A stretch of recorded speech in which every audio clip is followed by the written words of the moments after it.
Hello दोस्तों, welcome to my channel Raj classes lecture. देखिए दोस्तों, हम ना चैप्टर 1 का खात्मा कर चुके हैं और आज हम चैप्टर 2 को स्टार्ट करने वाले हैं। ठीक है, चैप्टर 2 का नाम है बहुपद। ठीक है, आज हम बहुपद को देखेंगे कि बहुपद क्या होता है। ठीक है दोस्तों, तो चलिए दोस्तों बिना देरी की वीडियो को शुरू करते हैं। वीडियो अच्छी लगे तो वीडियो को लाइक कर दें, चैनल पर नए हैं तो चैनल को सब्सक्राइब करना ना भूलें दोस्तों। देखिए दोस्तों, चैप्टर का नाम है बहुपद। ठीक है दोस्तों, अब हम क्या करेंगे, बहुपद के ही नाम से हम इसको जानेंगे कि ये बहुपद होता क्या है। ठीक है दोस्तों, तो हम क्या करेंगे, इस बहुपद को हम ना दो टुकड़े में बांट लेंगे। ठीक है दोस्तों, एक तो हमारा हो जाएगा बहु और दूसरा हो जाएगा हमारा पद। ठीक है दोस्तों, ये बहु का मतलब वो वाला बहु नहीं है, सास बहु वाला बहु नहीं है। ठीक है दोस्तों, ये वो वाला बहु है। आपने हिंदी में पढ़ा होगा एक वचन और बहुवचन। एक वचन का मतलब होता है एक और बहुवचन का मतलब होता है बहुत। ठीक है, तो ये वो वाला बहु है। ठीक है, क्लियर हुआ। देखिए दोस्तों, बहु का मतलब है बहुत सारे। ठीक है, और पद का मतलब है, पद को हम बोलेंगे टर्म बोलेंगे, टुकड़े बोल देंगे या अंश बोल देंगे। ठीक है, तो इसको हम बेसिकली हम कहेंगे कि बहुत सारे टुकड़े या एक से ज़्यादा टुकड़े। ठीक है, तो वह हमारा बहुपद कहलाएगा। ठीक है, तो चलिए दोस्तों एक हम एग्जांपल लेके आपको समझाते हैं। ठीक है, जैसे कि हमने यहाँ पर लिया 2x + 3 लिया। ठीक है, तो ये एक हमारा बहुपद है। ठीक है, तो देखिए दोस्तों, यहाँ पर 2x ये अपने आप में एक अलग पद है और 3 ये अपने आप में एक अलग पद है। ठीक है, तो इसमें टोटल कितने पद हैं, इसमें टोटल 2 पद हैं। ठीक है, तो ये हमारा एक बहुपद हो जाएगा। ठीक है दोस्तों, ऐसे ही हमने एक पद लिया जैसे कि यहाँ पर x/y, क्या ये बहुपद होगा? ये बहुपद बिल्कुल भी नहीं होगा। ठीक है, देखिए दोस्तों, जो टुकड़े अलग होंगे उसकी एक शर्त है, जो टुकड़े माइनस और प्लस से अलग होंगे वही हमारा बहुपद कहलाएगा। ठीक है दोस्तों, तो यहाँ पर देखिए ये 2x ये अपने आप में एक अलग पद है। ठीक है, और प्लस के द्वारा ये अलग हो रहा है। ठीक है, तो ये हमारा एक बहुपद हो जाएगा। ठीक है दोस्तों, और एक और एग्जांपल लेते हैं जैसे कि यहाँ पर 1/2x + 3, क्या ये भी एक बहुपद होगा? ये भी एक बहुपद नहीं होगा, क्योंकि ये ना अपने आप में एक ही पद है। ठीक है दोस्तों, तो एक पद वाला तो हमारा बहुपद हो नहीं सकता, तो ये बहुपद नहीं होगा। ठीक है दोस्तों, जैसे कि यहाँ पर 5x - 3 ये हमारा एक बहुपद हो जाएगा। ठीक है दोस्तों, क्लियर हुआ।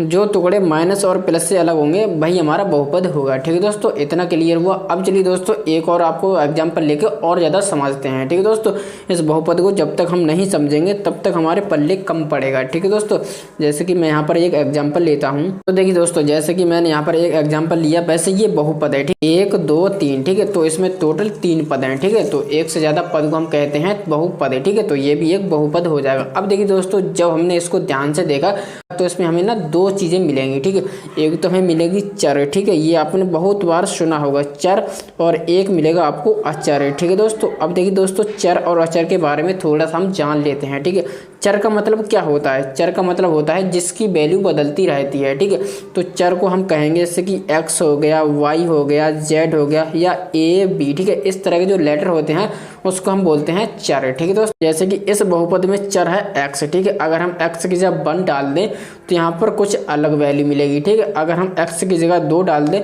तो कुछ अलग वैल्यू मिलेगी, यानी कि जो x की वैल्यू है वो बदल रही है। ठीक है दोस्तों, आपने कई बार देखा होगा कहीं क्वेश्चन में x की वैल्यू कुछ मिल रही है, कुछ क्वेश्चन में x की वैल्यू कुछ मिल रही है, तो यानी कि जो वैल्यू बदलती रहती है उसको हम बोलते हैं चर। ठीक है दोस्तों, क्लियर हुआ। अब देखिए दोस्तों, अचर। अचर पद क्या होते हैं? अचर पद ऐसी वैल्यू होती है जो कभी भी नहीं बदलती। ठीक है दोस्तों, जैसे कि हम अगर इस बहुपद में बात करें तो यहाँ पर अचर क्या है, ये 3 है। ठीक है दोस्तों, 3 2 1। ठीक है, 3 2 1 ये सारे नंबर है, तो ये एक अचर पद है। ठीक है दोस्तों, अचर हो जाएगा, इनकी वैल्यू कभी बदलती नहीं है। जैसे कि हम अगर हम 3 की बात करें, हमारे इंडिया में 3 का 3 ही रहेगा। अगर हम चाइना में जाके देखें तो 3 का 3 ही रहेगा चाइना में भी। अगर हम अमेरिका में देखें तो अमेरिका में भी 3 रहेगा, यानी कि जो नंबर होते हैं वो कभी बदलते नहीं है, तो उसे हम बोलते हैं अचर। ठीक है दोस्तों, चर और अचर आपको बहुत अच्छे से समझ आ गया होगा। ठीक है, बहुपद क्या होता है? एक से ज्यादा पद को हम बहुपद बोलते हैं। ठीक है दोस्तों, और बहुपद में हमें 2 चीजें मिलती हैं, एक तो हमें चर मिलता है, एक हमें अचर मिलता है। ठीक है दोस्तों, ये 2 चीज मिलती हैं। अब चलिए दोस्तों, इतना हमें समझ आ गया है। ठीक है,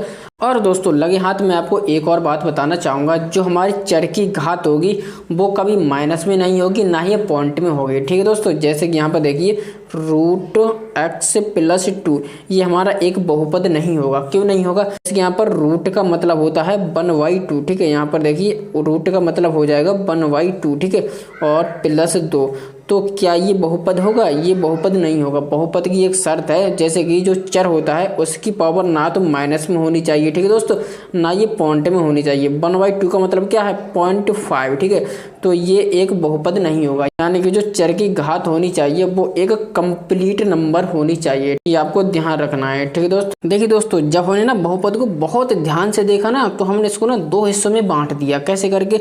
देखिए, एक तो हमने बांट दिया उसे पद के आधार पर, ठीक है, पद के आधार पर एक तो हमने बांट दिया, और दूसरे में हमने बांट दिया घातों के आधार पर, ठीक है दोस्तों। सबसे पहले हम देखेंगे इसके पद के आधार पर। पद के आधार पर ये ना 3 प्रकार के होते हैं, ठीक है दोस्तों। जैसे कि एक पदी, एक पद से इसके नाम से पता चल रहा है कि एक पद, यानी कि एक ही पद होगा, ठीक है दोस्तों। जैसे कि यहाँ पर देखिए ये x है, ठीक है, तो ये एक पद है। 2y ये भी एक पद है, माइनस के 5x ये एक पद है, ठीक है। तो एक पदी में एक केवल पद होगा, ठीक है, उससे ज़्यादा पद नहीं हो सकते, ठीक है।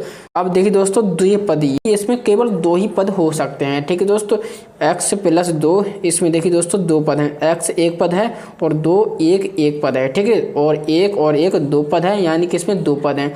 y³ 30 + 2 ये भी एक द्विपद है, ठीक है, इसमें टोटल 2 पद हैं। तो देखिए दोस्तों, एक पदी में केवल एक पद होगा, ठीक है, द्विपदी में 2 पद होंगे, और देखिए दोस्तों तीन पदी में ना दोस्तों 3 पद होंगे, ठीक है दोस्तों। यहाँ पर देखिए y³ 20 + 5y + 1, ठीक है, तो इसमें टोटल 3 पद हैं, ठीक है दोस्तों। तो ये त्रिपद हो जाएगा, ठीक है दोस्तों, इतना क्लियर हुआ। अब देखिए दोस्तों, हमने ना इसको घातों के आधार पर भी बांटा है, ठीक है, तो घातों के आधार पर हम देख लेते हैं, ठीक है। तो यहाँ पर देखिए रैखिक बहुपद, ये रैखिक बहुपद है। इसमें देखिए दोस्तों, इसमें ना चर की घात केवल 1 होगी। यहाँ पर देखिए चर क्या है, यहाँ पर देखिए x चर है, तो यहाँ पर देखिए चर की पावर 1 है, ठीक है।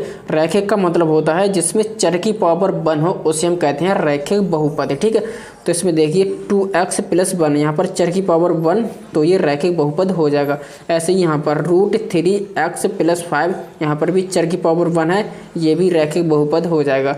ऐसे यहाँ पर y + √2, यहाँ पर भी चर की पावर कितनी है? 1, तो ये एक रैखिक बहुपद हो जाएगा। इतना क्लियर हुआ। रैखिक बहुपद वो होगा जिसमें केवल जो चर होगा उसकी पावर 1 होगी, ठीक है। अब देखिए दोस्तों, द्विघात बहुपद, द्विघात का मतलब होता है जिसमें चर की घात केवल 2 हो, मैक्सिमम चर की घात 2 हो, ठीक है। 2x² + 3x - 2y5, ठीक है दोस्तों। यहाँ पर देखिए चर की पावर ज़्यादा में से ज़्यादा कितनी है? यहाँ पर देखिए 2 है, ठीक है, तो ये द्विघात वाला बहुपद हो जाएगा। ऐसे यहाँ पर देखिए y², यहाँ पर देखिए चर की पावर कितनी है? केवल आपको चर की घात देखनी है, 2 है, तो ये द्विघात वाला हो जाएगा, ठीक है। यहाँ पर देखिए 4z² + 1/7, ठीक है, तो यहाँ पर देखिए z क्या है? z एक चर, और यहाँ पर z की पावर कितनी है? 2, ठीक है, तो ये एक द्विघात बहुपद हो जाएगा। ये भी क्लियर हुआ दोस्तों।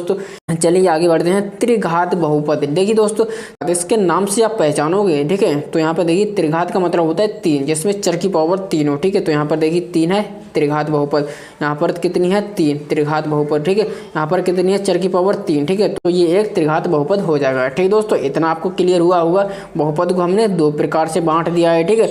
एक तो हमने पद के आधार पर, और दूसरा हमने घातों के आधार पर, ठीक है। हमने पद के आधार पर भी देखा और हमने घातों के आधार पर भी देख लिया है, ठीक है। अब चलिए आगे बढ़ते हैं। अब देखिए दोस्तों, बहुपद के शून्य के, ये देखिए दोस्तों मोस्ट इंपोर्टेंट टॉपिक अब आ रहा है, ठीक है दोस्तों, इसको ना आप ध्यान से देखना है। तो दोस्तों, अगर हम बहुपद के शून्य की बात करें तो बहुपद के शून्य क्या होते हैं? चलिए दोस्तों, मैं आपको ना एक पॉलिनोमियल लेके बताता हूँ, तब आपको बहुपद के शून्य बहुत अच्छी तरह से समझ आ जाएगा। जैसे कि मैंने यहाँ पर लिया कोई पॉलिनोमियल x लिया है, ठीक है दोस्तों।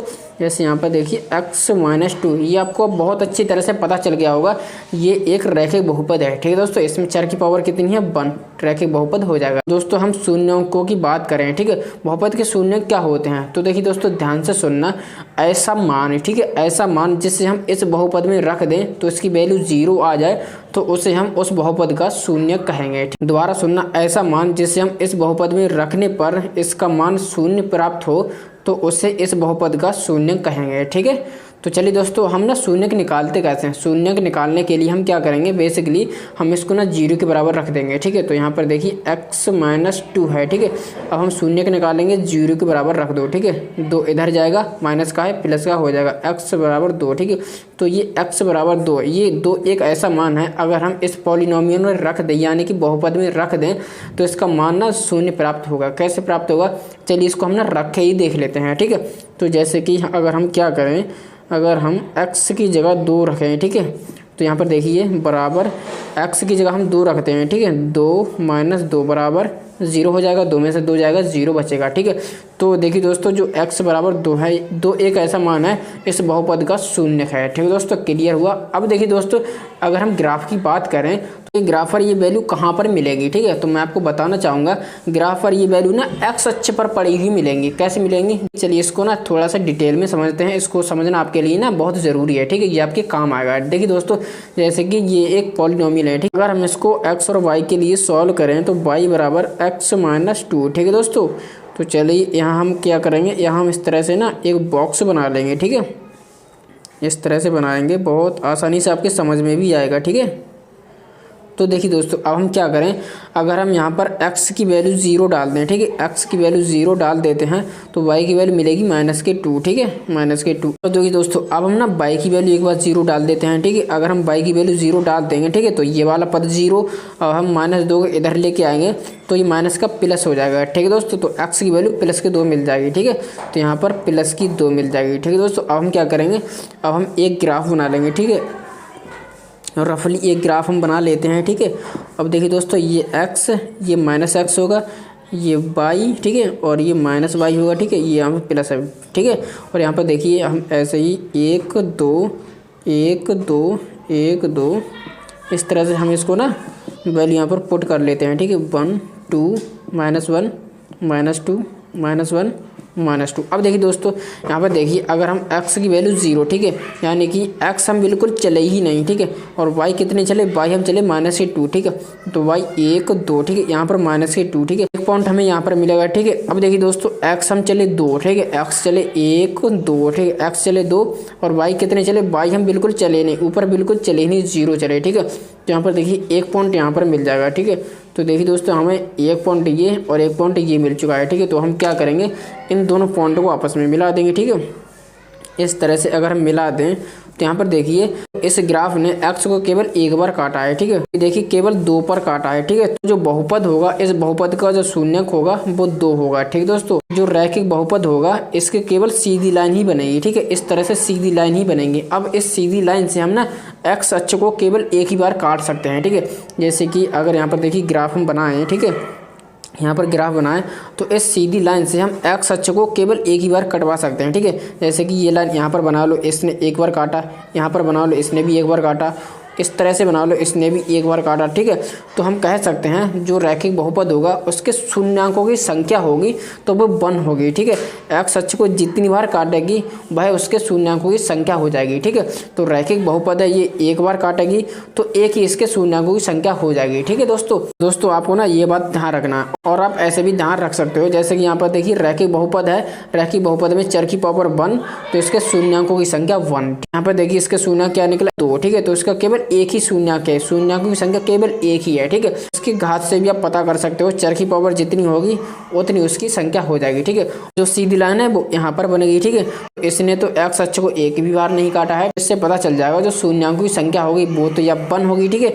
या फिर 0 होगी। ठीक है, ये बात आपको ध्यान रखना है। ठीक है, तो ये समझाने के लिए मैंने यहाँ पर ये सब कुछ किया है। ठीक है, तो यहाँ पर हम लिख सकते हैं जो रैखिक बहुपद होगा उसके शून्यांकों की संख्या होगी या तो वो 1 होगी, ठीक है, या फिर वो 0 होगी। ठीक है, ऐसे ही अगर हम द्विघात बहुपद की बात करें तो द्विघात बहुपद में चर की पावर कितनी होती है, 2। ठीक है, तो इसके शून्यांकों की संख्या हो जाएगी 2। ठीक है, मैक्सिमम शून्यांक कितने होंगे, 2, या फिर 1 होगा या फिर 0 होगा। ठीक है, और जो द्विघात बहुपद का जो ग्राफ बनता है वो इस तरह से पैराबोला बनता है। ठीक है, अब इस पैराबोले से हम ना x अक्ष को केवल 2 ही बार कटवा सकते हैं। जैसे कि यहाँ पर अगर हम पैराबोला बनाए तो इस तरह से पैराबोला बन जाएगा, x अक्ष को 2 बार काट दिया। ठीक है, और इस तरह से भी बन जाएगा, इस तरह से भी बन जाएगा, तो ये x अक्ष को 2 बार काट रहा है। ठीक है, और ये एक बार भी काट लेगा। ठीक है, तो यहाँ पर ये फिगर बन जाएगा। ठीक है, इसने भी x अक्ष को एक बार काटा है। ठीक है, और ये इस तरह से बन जाएगा, तो इसने x अक्ष को एक ही बार नहीं काटा है। ठीक है, तो ज़्यादा से ज़्यादा इसके शून्यों की संख्या होगी 2 या फिर 1 या फिर 0। ठीक है, ये बात आपको ध्यान रखना है। ठीक है, तो ये बात मैंने यहाँ पर लिख दिया है। ठीक है, शून्यों की संख्या होगी 2 या फिर 1 या फिर 0। ठीक है, अब देखिए दोस्तों त्रिघात बहुपद में जो चर की पावर होती है 3। ठीक है, तो इसके ज़्यादा से ज़्यादा इसके शून्यक निकलेंगे वो 3 निकलेंगे या फिर 2 निकलेंगे या फिर 1 होगा या फिर 0 होगा। ठीक है, तो ये बात आपको ध्यान रखना है। और जो त्रिघात बहुपद होगा इसका इस तरह से फिगर बनेगा, इस तरह से, इस सांप की तरह फिगर बन जाएगा दोस्तों। तो देखिए दोस्तों, हमने इतना कुछ पढ़ लिया है, अब हम इस काबिल हो चुके हैं, हम प्रश्नावली 2.1 को हम सॉल्व कर सकते हैं। ठीक दोस्तों, तो चलिए प्रश्नावली 2.1 पर चले। चलिए दोस्तों, फिर क्या बात है। तो देखिए दोस्तों, आपके कहने पर हम ना प्रश्नावली 2.1 पर आ चुके हैं। ठीक है, देखिए दोस्तों, क्वेश्चन 1 है, किसी बहुपद px के लिए y बराबर px का ग्राफ नीचे आकृति 2.10 में दिया है। प्रत्येक स्थिति में px के शून्यांकों की संख्या ज्ञात कीजिए। ठीक है, तो हमें क्या करना है, बेसिकली हमें शून्यांकों की संख्या ज्ञात करनी है। ठीक है दोस्तों, और हमें पता है कि जो x अक्ष को जितनी बार काटेगा शून्यांकों की उतनी ही संख्या हो जाएगी। ठीक है दोस्तों, अगर हम इसका ऑप्शन फर्स्ट देखें, इसमें देखिए ये वाला ग्राफ बना है। ठीक है, इसने x अक्ष को कितनी बार काटा है, एक ही बार नहीं काटा है, तो इसके शून्यांकों की संख्या 0 हो जाएगी। ठीक है, अब चलिए ऑप्शन सेकंड की ओर चलते हैं। ठीक है, तो इसने देखिए केवल x अक्ष को कितनी बार काटा है, x अक्ष को ना एक बार काटा है। ठीक है, तो इसके जो शून्यांकों की संख्या होगी वो 1 होगी। ठीक है, इसमें भी 1 होगी, इसमें 0 होगी। ठीक है दोस्तों, हमें 22 से कुछ लेना देना नहीं है। ठीक है, केवल हमें x को देखना है, x अक्ष को केवल जितनी बार काटेगी उतने इसके शून्य हो जाएंगे। क्लियर है दोस्तों। चलिए अब अगले ऑप्शन की ओर चलते हैं। ठीक है, ऑप्शन इसका थर्ड है, इसने x अक्ष को कितनी बार काटा है, 1 2 3। ठीक है, तो इसके शून्यांकों की संख्या 3 हो जाएगी। ठीक है, अब चलिए यहाँ पर चलते हैं। इसमें जो चौथा है, इसने देखिए x अक्ष को 1 2 बार काटा है। ठीक है, तो इसके शून्यों की संख्या 2 हो जाएगी। ठीक है, अब इसने देखिए दोस्तों x अक्ष को 1 2 3 4 बार काटा है, तो इसके शून्यों की संख्या 4 हो जाएगी। ठीक है, अब देखिए दोस्तों, यहाँ पर देखिए इसने x अक्ष को 1 2 3 बार काटा है, तो इस शून्यों की संख्या 3 हो जाएगी। ठीक है दोस्तों, क्लियर है। आई होप आपको प्रश्नावली 2.1 बहुत अच्छे से समझ आ गई होगी। ठीक है दोस्तों, तो चलिए मिलते हैं ऐसी किसी नई वीडियो में, तब तक के लिए बने रहे हमारे चैनल के साथ। जय हिंद, जय भारत।